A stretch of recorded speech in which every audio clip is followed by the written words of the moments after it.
team after that difficult performance. Just a note, C9 selected red side right here. So they, I think, have a little bit more flexibility in this draft.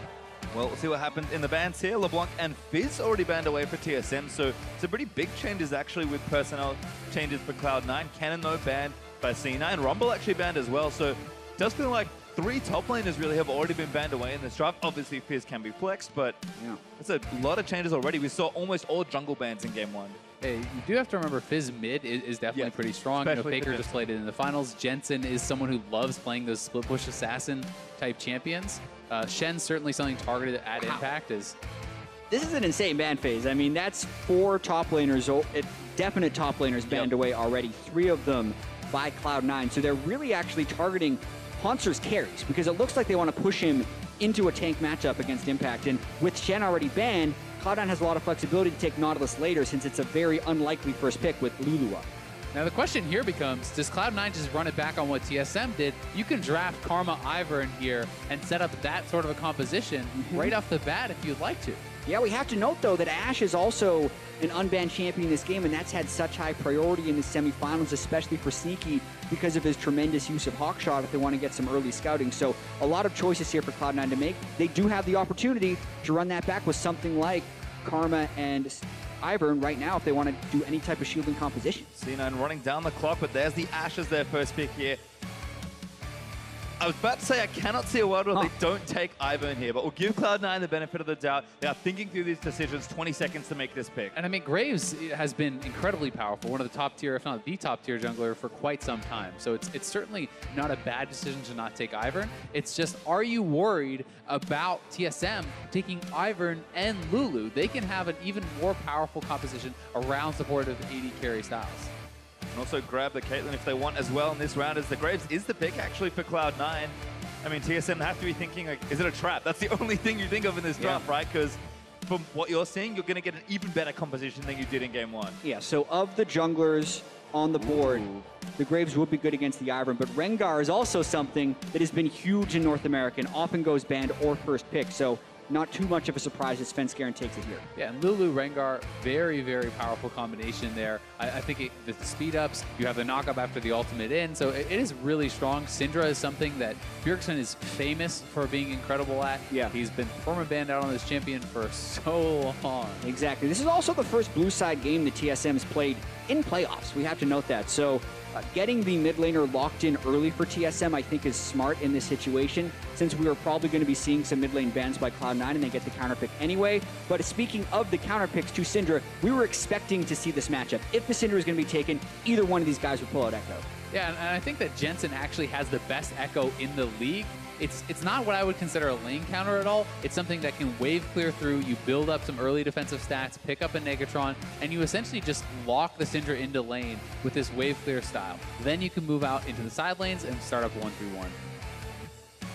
Well, we'll see what happens in these next few bans. Renekton ban again by C9. There's the Karma ban for TSM, so targeting some of the supports that are available. I think C9 right to take Ekko where they did, but it does mean that someone's going to take a hit. This time it's NALCS support Smoothie. And this is kind of insane. Since TSM didn't pick a top laner early, C9 is just going to keep throwing bans in that general direction since they still have first pick top laner if they want it, or the ability to counter pick. So if Hauntzer has a good game this game, it's going to be quite impressive since Cloud9 has thrown so much into him in the ban phase. And I wouldn't be surprised at all, honestly. I mean, they have banned out a lot of his carry top laners, essentially every carry top laner he does play, but Nautilus is still available. This is a champion where he is extremely comfortable. It's not like you're really pushing him that far down. You're just pushing him off of carries. You're not pushing him off of tanks. Well, I feel like Nautilus is the pick, right? They're getting rid of all the carries they wouldn't want to play Nautilus into.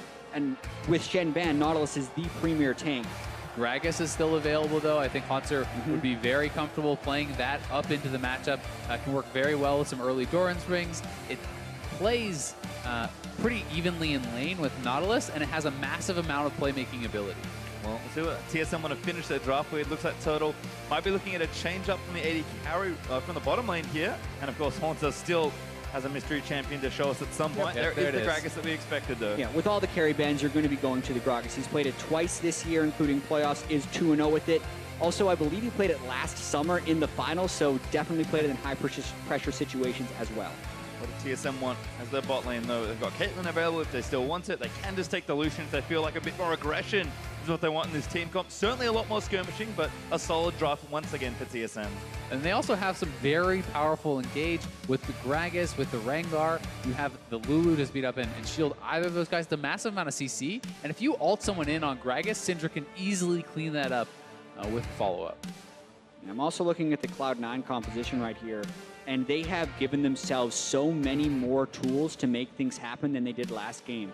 They're setting themselves up with the split pusher in Jensen's Ekko, but the CC layering from the Ashe and the Nautilus is incredibly powerful if they can make some teleport plays come in. Yep, Smoothie is going to select Zyra as the final pick there as support. Did get pushed down a few pegs as far as the more defensive supports goes, but happy to go back to the more aggressive supports here as well. And I think as far as the 2v2 matchup goes, C9 should have a pretty good advantage.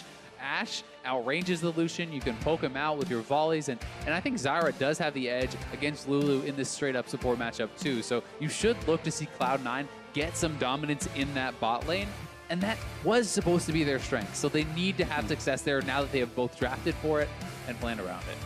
Well, we'll see what happens here, because we saw a lot of early action, kind of started by Cloud9 and then very quickly followed by TSM. This game's going to look a lot different as far as the overall pressure goes.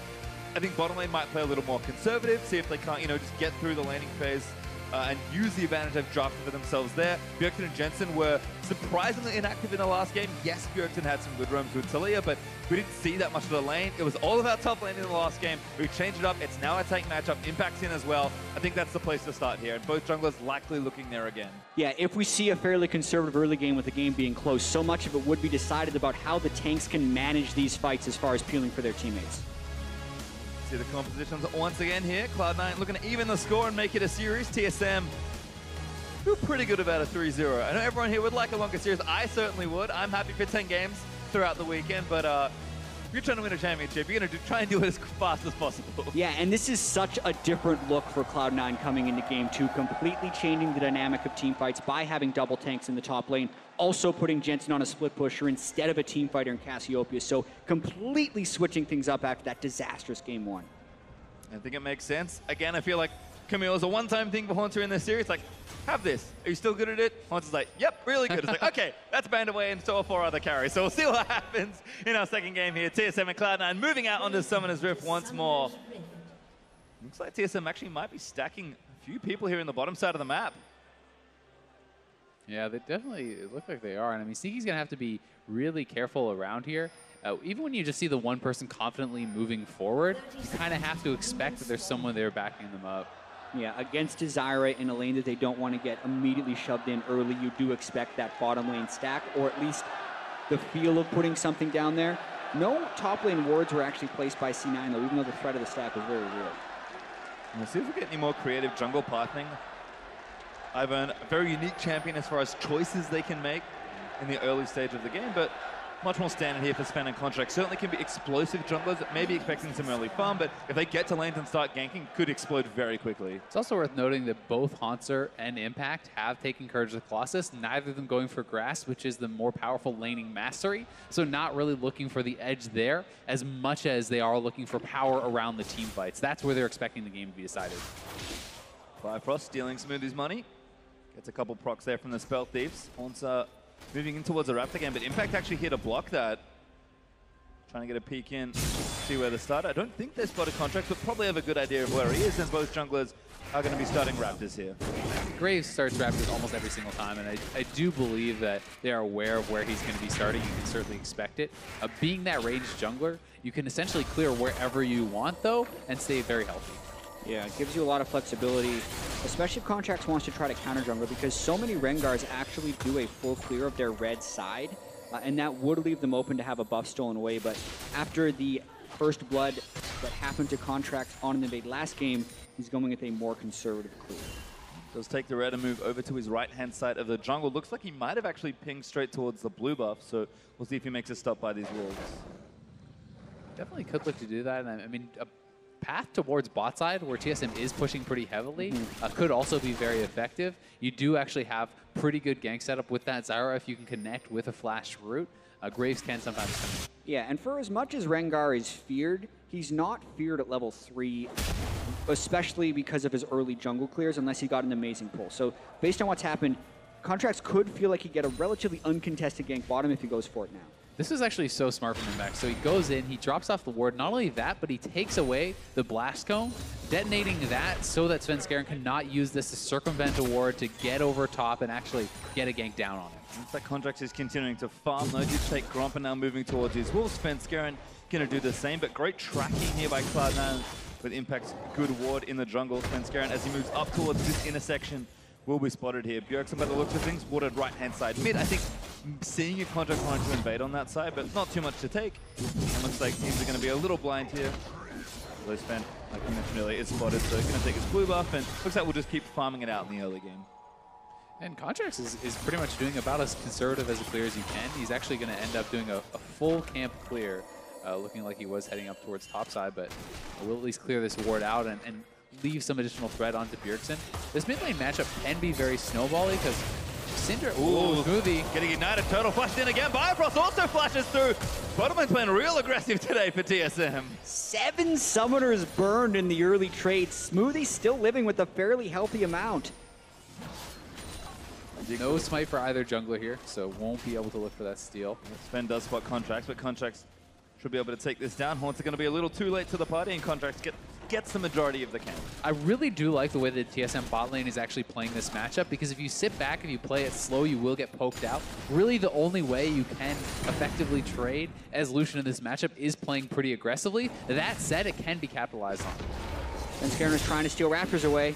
He's going to get a couple of the baby ones. Contractz gets the next one, but Sven might lose his life for it. Contractz still going to chase him down. Red buff's going to make this problematic. The Q miss from Contractz. Going to try and turn it around, and now the TPs are coming in. Sven flashes over. Jensen's going to spot him. First blood over to Cloud9. And the blue buff ends up on Jensen there. That is so frustrating for Bjergsen to have happen. It means Ekko is going to have infinite wave clear in this matchup. And this has been Svenskeren's big issue throughout the regular season, is dying on solo invades. Bjergsen was in a recall pattern. He couldn't help him immediately right here. So Jensen actually has teleport in this matchup, able to secure this kill on a Sven, because he's going to lose that duel onto Contractz. Svenskeren used all his spells clearing the Raptor camp, gives the blue buff in first blood to Jensen. And really, I think it was the fact that Jensen was in base that gave him the confidence to do it. He underestimated that teleport, didn't know there would be a ward in position for him to take him out. And because Bjergsen had lane priority when he started that up, he felt like he was safe. Well, not safe at all. First blood over to Cloud9 this time around. Jensen going to be very happy with a bit of an early lead. And it's so important in this mid lane matchup, because what can happen is the Ekko can essentially get too powerful that you can't poke him out, you can't 100 to 0, and if he builds up some resistances or even early proto belt, he can just straight up kill that Syndra. And the Syndra needs to stay strong enough to be able to 100 to 0 and kind of threaten that. Yeah, and having level 6 first as well can just make him so brazen with his moves right here. If he gets poked out, he can use the ultimate to come back to lane. Since his teleport was burned to get the blue buff, but this just extends Jensen's laning phase so easily and allows him to get in that split push phase. Roam down from Impact though, just for a ward. Going to get a control ward into that pixel brush. Hawkshot going to get a lot of info here. She's scanning through the majority of the jungle. Finally spots out Svenskeren. Sneaky, just so much experience on this champion. Yeah, and I'm glad the observers showed this, because a lot of people would question why Ashe is such a high priority when you don't see it smashing or hard carrying a lot of games. It has a strong laning phase, but also just gives you so much extra control early on in the game. That was an unwarded jungle that they just gained total knowledge about. Contractz thought about a play in the bottom lane, but does not use the blast cone to maybe set up a dive. Sneaky, not 6 just yet, so a little trickier to set up for some sort of gank. Yeah, that level 6 for the C9 bot lane is going to be incredibly important, because if you hit the arrow, you land the full follow-up from the Zyra. It's such an easy all-in to execute. If you do have a TP coming in or the jungler assistance, it's very difficult to escape. You see Jensen actually playing around with his minion wave, but actually Contractz pulls it and for freezes it as Sven. Contractz is only level 5 here, and he did get spotted just by the tail end, so Svenskeren's going to want to stop him here, but he's got to be careful not to get caught. Sven has no smite, so Contractz could take this, but we'll see. He's going to get caught in rotation, though. Turtle and Biofrost going to take him down. C9 trying to make a play, but it could cost him their AD carries life. Contractz, though, going to come down as Rengar actually popped the ultimate, sees Contractz, but Sneaky gets out. The big story there was Bjergsen was not in position. He was in base, so they could not fully commit to that fight. Good hook there from Impact as well onto Hauntzer. Triple Doran's battles here in the top lane.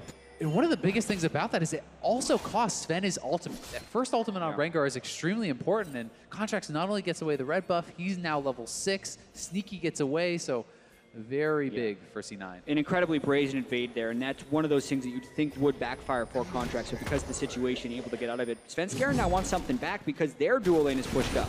Well, good ultimate there from Hauntzer. Oh, tracking the turret! Looking for the solo kill, needs a little more damage. Jatt comes out, goes to the glove, it's not enough. Hauntzer outplays Impact.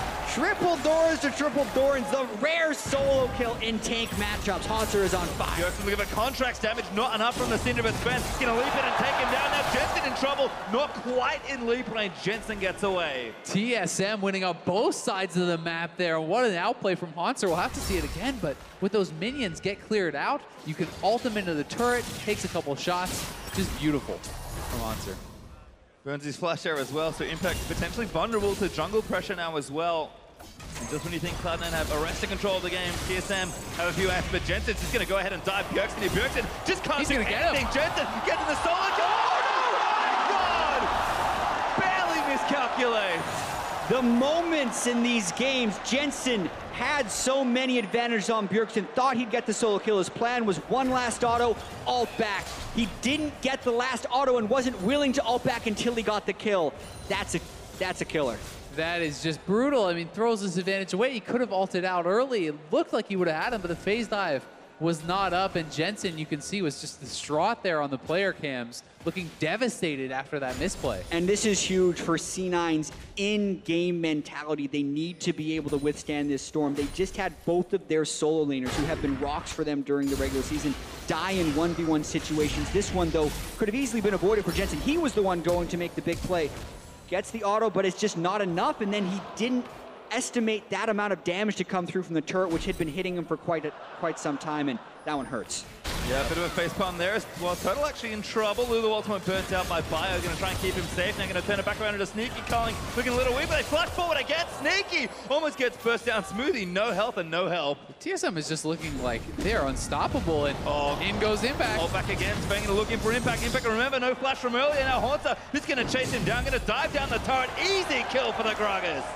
TSM is absolutely destroying Cloud9 across the map. Bot lane dominating. Bot lane's fighting again. Turtle's going again. He's gone too. Over the ulti from Zyra. There's one going to make it too. Smoothie can't do anything. WildTurtle gets a double kill. And TSM knew they had one summoner spell left after all the others had been burned, and Turtle goes aggressive with it, flashing over the Zyra ultimate. While Rengar is in the top lane, that's not normally when you expect him to go aggressive. Contractz trying to answer back. 2v2 right now. Jensen going to roam up here. They need to make this play work. Contractz already low. There's TP in from Impact. They're committing 3v2. Trying to get under the turret. Impact gets the ulti on Hauntzer. Jensen chasing him down again, but he's under the turret. Ults out this time as Hauntzer is going to flash out. Bjergsen's here. Barely gets down as well. He will leave Impact under the turret, chasing Hauntzer. Great ball by Sven. And now Bjergsen takes down Contractz as well. TSM keep turning it around. They are winning all the small fights right here. Narrow health bars coming in for Hauntzer and Svenskeren when Bjergsen comes in for the cleanup. And that time it looked like Jensen maybe ulted out a little bit too early, maybe a bit nervous of going down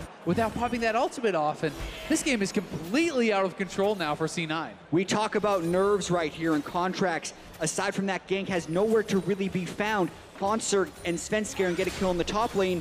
And then the bottom lane of TSM, normally if you expect the jungler not to be there in a counter gank, you'd think the Graves would be bottom lane, but they still get that kill in the bottom lane. Contractz finally tries to answer back. The execution is missed once again by C9. This game is getting out of hand. Bjergsen stays around for solo gold as well, but watch this exchange again. C9 felt like they had to force the play. They had the original 3v2, but missed skill shots from Contractz. Jensen going in, he lands a stun, but he ults out very early. And imagine here if Contractz ultimate had landed. Look at the health bars of Svenskeren and Hauntzer. They both die here if Contractz pulls off this ultimate properly. Then Impact also stays alive to peel onto Bjergsen. So that one play by Contractz potentially cost them 2 deaths. And 2 kills. And after it's all said and done, And the turret? 8-1 up in kills, solo turret gold for Bjergsen in the first turret in the game, and pretty much 5,000 gold ahead. Everyone from TSM is stepping up their individual lanes, and it sucks right now for Cloud9. And 5K 12 minutes in is ridiculous. Like, this game is getting more out of control than the last one. Arrow gonna miss, Turtle dodges there despite the smoke screen by Contractz. Gonna turn the Galio around, Turtle gets the kill, Biofrost protecting himself for the ultimate. Does go down in the exchange. Svenskeren, though, chasing down Jensen. Lead down's going to be an easy one for the Rengar. Turtle gets out, lives as well. 2-for-1 trade, TSM. They're winning 2v3s in the bottom lane. TSM is just snowballing ahead so much in this one, and we were wondering how C9 was going to respond to both of their solo laners dying in solo situations. Not well. It seems to just lead to more panic and more poor play in small, close situations. It doesn't. That's the power of a Lucian when he gets ahead. It's so frightening to gank him as a jungler. If you misplay at all in that 2v3, you will get killed. Well, they're going to get mid-turret now as well. TSM rapidly snowballing this game. But I like what you said earlier, Azael, about Turtle. You know, he's knows in the matchup, he can't afford to sit on his hands and just farm it out like he could on the Caitlyn in game 1. Credit to Turtle for doing the Turtle thing and flashing forward as Smoothie caught out. Bjergsen gonna get a blue buff out of the deal by the looks of things. I mean, C9 is honestly just looking mentally destroyed right now. It feels like nothing can go right for them. They don't seem to know what to do, where to go, and it's all falling apart. Yeah, and TSM is taking full advantage of it right there. Bjergsen was well into the back of the blue buff before that pick happened, but we're going to watch this 2v3 one more time. And if you can't hit the stuns, you will die, even in the 3v2. Early Lucian so strong. Turtle plays this very well, dodges out on the arrow, finishes him off with the color. Let's get a bit more in. Zips away, and then we saw what happened. Jensen rotates down, Sven able to take that kill down. 11-2 now in the overall kill score. Yeah, and this game right here is going to easily be TSM's largest goal lead of 15 minutes all season. So TSM hasn't been a tremendous early game team, but they are putting on quite a show right here. And with the power point that Bjergsen is at now, Morello's completed, double spell pen items. He can one round almost anyone on the map besides maybe Impact. Well, Monster getting chased down. 3 members now. Smoothie locks him up with the roots. Now Contractz going to move it in, but Smoothie just doesn't use the ultimate or didn't have it as Contractz. Is under threat there. Sven leaps back in and turns it around again. You send 3 people at Hauntzer. Impact dredgelines a minion after ulting him, and then Svenskeren comes in for the counter kill. It just keeps going well for TSM. It keeps going wrong for Cloud9, unfortunately for them. Going to keep pushing down. They've already taken the 3 outer turrets. This gold lead is fast approaching 10,000 gold. We've just crested the 15-minute mark. You said it already. This is going to be their largest gold lead of the season. Look at that, 7.3 thousand at 15 minutes. Even 3,000 gold higher than their largest lead. Jensen diving in again. He wants to try and make a play. He gets back to a minion. Bjergsen going to try and make it happen. Yep. Sneaky gameplay. That's what I was talking about. You hit this PowerPoint this early, level 11, double spell pen, Barella Namakon. You will 100-0 any squishy player on the other team. And at this point, it's not just looking at the gold lead, it's looking at TSM might be able to close this out faster than any game this split. And Sneaky's level 8. Didn't go at Doran's start. He has 984 max health. Yes, Bjergsen's ultimate's doing that to him right there, so TSM is just crushing here. This turret's going to fall as well. It's 4 going to make it 5 in very quick succession. TSM just snowballing this one once again, completely out of control. They are just comically ahead, and at this point, all C9 can do is hope for a horrible mistake from TSM. A good play from you, no matter how good, does not win you this game now. Yeah, but these types of things, I think, really show the pressure and the way different players and teams respond to it. TSM are the defending champions.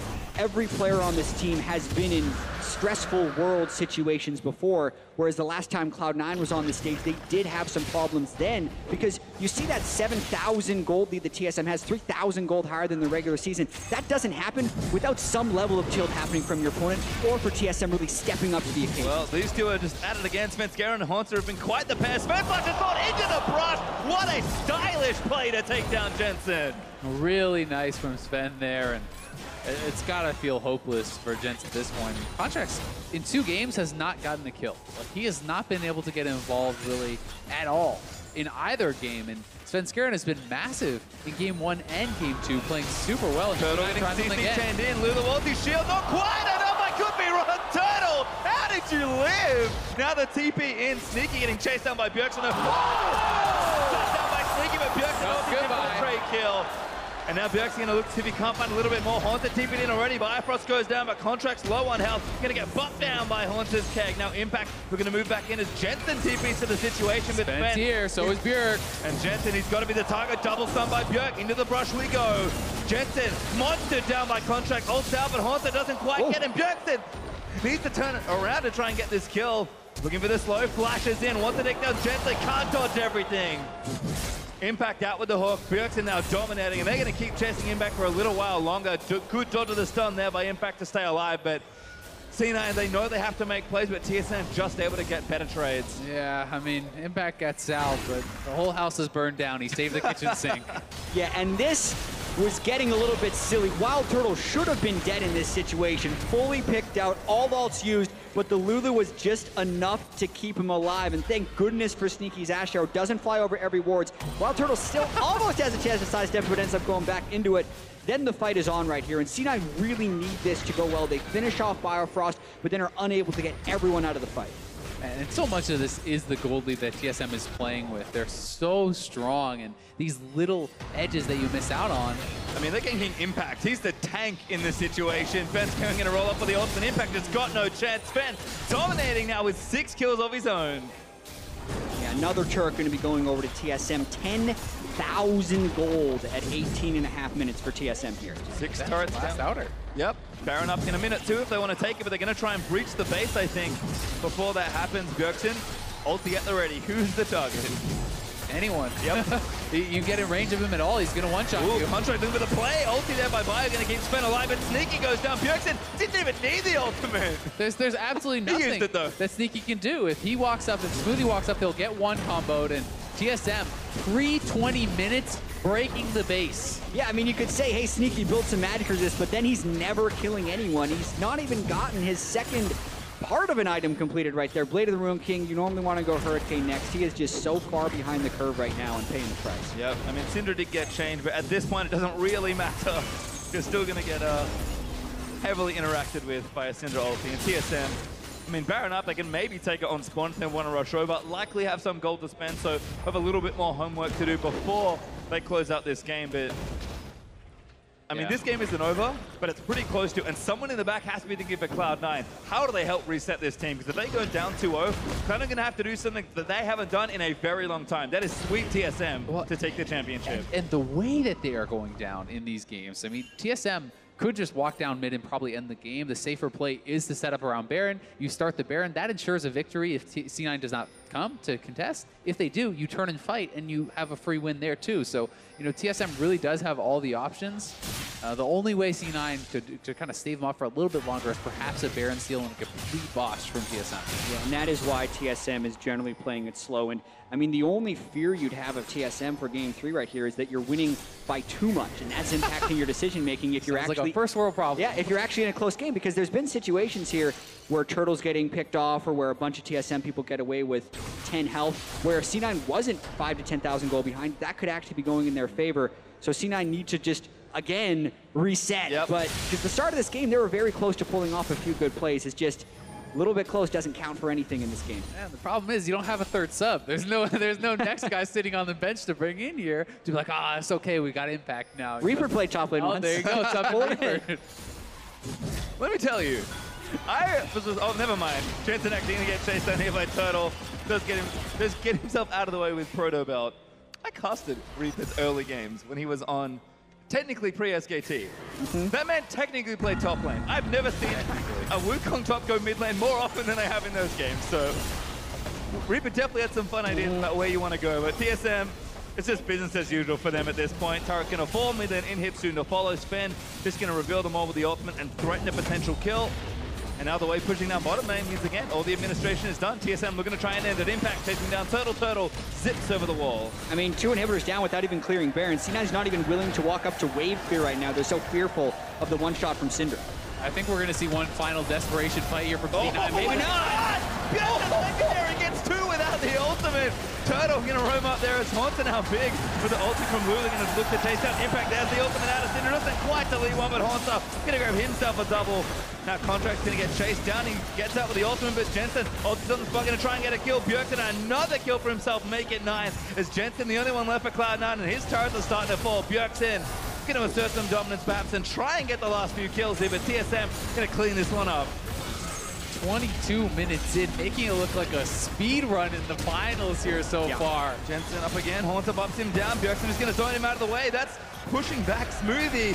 Bjergsen does cleanse off the arrow, not even going to go down. No, Jensen does get the shot down. Morale boost, that's all that is. TSM up 2-0. And it only took them 22 minutes and 43 seconds for this one. They absolutely steamrolled C9 to make it one game until they can become spring champions. Credit to Jensen, he's somehow still smiling after that game, but TSM, high spirits, and I would be too, being up 2-0 that quickly. And that is TSM's fastest win of the entire split, not just playoffs, and it comes at just the right time here in the finals. TSM is playing insanely well. Yes, C9 looks very flustered with the pressure of this series, but TSM is making all the right plays. They're executing in 1v1. They're rotating quickly, winning in, 25 minutes for game 1 and 22 minutes to game 2. They are on an absolute roll. Well, certainly are. We're going to check back in with the analysts, though, to see what they make of that TSM fastest game of the split. Thank you very much, PastryTime. And you laughed at me when I said, could it get any worse from here? Turns out it can. TSM, fastest win of the split over C9 in game 2 of the finals. To be fair, we almost always laugh at you anyway. Yeah, it's true. Because I'm hilarious and my jokes are so good, but you laugh at my analysis. That's not okay. MVP right here in the desk. So let's talk about this. TSM winning all down the line. Right before we're like, okay, Hauntzer maybe is a better player than Impact or Ray. Bjergsen probably better than Jensen. WildTurtle actually winning up as well. And credit to Biofrost as well, of course, his lane mate. But down the line, everyone's playing better on TSM. Yeah, I mean, this looks like they're smurfing, dude. All of us at the desk, we predicted that it was going to be a close series, but this is just, it's brutal. It's like painful to watch. Yeah. And a lot of the plays, too, it does, people throw around the word tilt a lot in League of Legends, but it does look like Cloud9 are feeling very nervous. The nerves up on stage are affecting them. Jensen going for that dive, Impact getting ulted under the turret and solo killed in a tank v tank matchup. There are a lot of things here where Cloud9 are making a lot of mistakes. And it looks like desperation, kind of like a snowball. Like one person ended up losing part of the map, and then it's like, okay, well now I have to do this to try and get something back for our team. And the 2 solo kills that happened in that game in those 2 solo lanes, those were really big for me because I feel like those were ones that C9 were winning the matchup, and they pushed too far. Impact has him underneath turret. He's winning the matchup because, you shove him in a little bit harder and you get to ward, etc. And then in the mid lane, that's Jensen winning the matchup and going too hard. So it's overextensions from Cloud9 that allowed those 2 kills to even happen. Yes, we have replays of those clips. We'll roll them in a second here, but and some of it is sweet outplays. Like the Jensen dive he screws up. This is just, I guess Impact should know better, but this is super sick from Hauntzer. Minion dies, ults in. Yeah, and Impact even has flash here too, but he doesn't think that Hauntzer would even dare to go for that play, and he still gets the kills. I mean, if he throws the barrel, he's going for the play. You got to flash. Yeah, you got to react to it. But yeah, this was pretty soon after, I believe. And it just looked like Jensen was like, all right, Impact died, I got to do something. The turret shots doing more damage with each successive hit there. Caught him off guard. He didn't quite calculate enough. Thought he could get just one more auto in before ulting. You could tell Jensen, a guy that really has a lot to prove, and he talks about wanting to prove himself specifically against Bjergsen because they're always compared as #1 and #2, but he's perennially #2. It felt like that was a moment where he was like, this is my time. I'm going to solo kill Bjergsen. And it blew up in his face. I mean, it means he could have been #1 in the future, right? He got the flash first, and then if he just ulties back, he's able to actually go for a kill later on because that matchup is Ekko favored after a certain point. And this just reminds me of last finals when I was playing on TSM. Jensen also lost composure in a really crucial moment. Like this guy, he's obviously very good, but I feel like in his head he lives in the shadow of Bjergsen, so he feels like he has to play extra aggressive to prove himself. And it just ends up backfiring all the time. Yeah, and I wonder what that's going to do for game 3 here for him, because at 17 minutes when he got killed in top lane, I actually watched his player cam, he's laughing. And I'm like, that's pretty much what you can do with that game, though. You have to kind of laugh that off. So that's promising that he didn't look as distraught as he did at the last finals, but we'll still see, because like you said, in his head, he's living in the shadow of Bjergsen. Don't know if he's smiling on the outside, but dead on the inside. Oh, gosh, that took a dark turn quickly. But yeah, and I want to sing praises of the rest of this TSM lineup. In the bot lane, WildTurtle, again, up 20 minions at 10 minutes, up 23 at 15. He's consistent. And this one is a much closer matchup. I'd say this is more of a coin flip, 2-on-2, double if you know better than I do. Yeah. But this seemed like a lane where, okay, if you win this, you just played better. It's actually insane that they're able to win this matchup and WildTurtle was up in CS. Because if Lulu Lucian does not win against ashe Zyra, Zyra is a pick into Lulu, and it totally pressures Lulu in level 6. You just double ulti someone, Lulu has to blow ulti, and then you just get pressured forever. So the fact that he was able to win this matchup is just, and get the 2v2 kills, I mean, I think Sneaky and Smoothie are playing some really horrible League, but they also are playing extremely well. Yeah, it definitely is a combination. You kind of have to get that to get a smashing this big. You're right, Freak. We did technically laugh at you after the earlier comment. But yeah, nobody expected this. As I said, this is the quickest game that TSM has actually finished all year long, and they're absolutely destroying C9, both playing well, and Cloud9 making a lot of mistakes. Okay, so let's redirect then. You're Cloud9, you're Reeford, you're any of those players. Like, what do you do to turn around? TSM's obviously on all cylinders. What's C9 do? I'm going to go down the line. Double, start with you. I'm going to say put Jensen back on a mage. He played way better on Cassio than he did on Ekko, and he's less prone to making those mistakes. And as soon as you have the control mage and a tank top, I'd say play Impact again and put your bot lane on something that doesn't need team help in order to function. First game, they needed to gank on the Caitlyn or else they're going to lose their lane. This game, they need the ganks as Ashe, Zyra to set up the plays, but their solo lanes are like inting. So I think this game, put them on something more sustainable. Ezreal, Lucian, or even Caitlyn, and just let that play out while the solo lanes just play for the comp. Yeah, I think for me, it makes a little bit more sense to run Impact on blue side, blind pick your top laner, pick a tank, and then on red side, you run Ray, and you can run 1-3-1s, get a counter pick for Jensen so he can run an assassin, and you can split push, and then you can also get Ray on something like a Kennen to go for a split push as well. Yeah, I think these guys made a lot of good points for the lanes. The jungle as well, I think, is very important. You know, Contractz felt like he got scared away from Lee Sin, even though I thought that has been his best champion in multiple games in the regular season. So I don't think they should be scared to go back to that. All right, we'll see if C9 can play with the confidence they need then if they can get themselves back out of the lanes. But we're going to be stepping away for a quick break. Stay tuned to see if C9 can bounce back against this dominant TSM in Game 3. Don't go anywhere. You're watching the North American LCS Spring Finals.